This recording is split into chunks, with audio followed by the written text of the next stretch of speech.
আসসালামু আলাইকুম আপুরা ভাইয়ারা, আনারা কেমন আছেন? আলহামদুলিল্লাহ আমি ভালো আছি।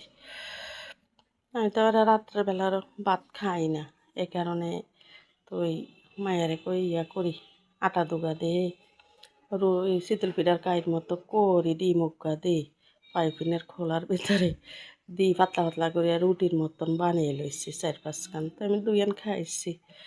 এমনি যে চা দিয়া খামু তাও চাও মনে করে না, এর লেগে চা বা কোনো ভাজি বা ডিম পোস্ট করিয়া খামু তাও ভাল লাগে না, আমি খাই না।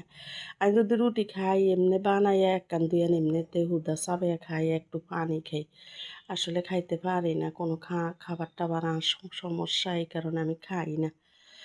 তো বানাইছি, একটু তেল দিয়ে লইছি এই পাইপিনের ভিতরে, একটু তেল দিয়া লইলে সুন্দর মতন উড়ে যায়, এমনি পাতলা করে রুটির মতন দিলে মেলি মেলি সুন্দর মতন হয়ে যায়। তো বানাইছি, বানাই টানাই আমি 2 খাইছি, খাই কদ্দুর পানি খাইছি, ওষুধ খাইছি, খাই টাই তুই এই মায়েরে কই তুই আর এখানে করে দেস না, মানুষের মায়েরা থাকলে করে দেয়, অন্তত আর নাকি কইছেন নি আমার, আমি তো তাহলে করে দিতাম।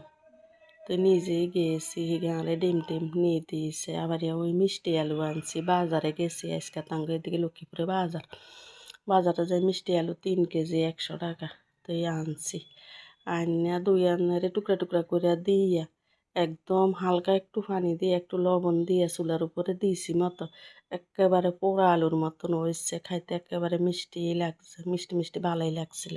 তো ঠিক আছে।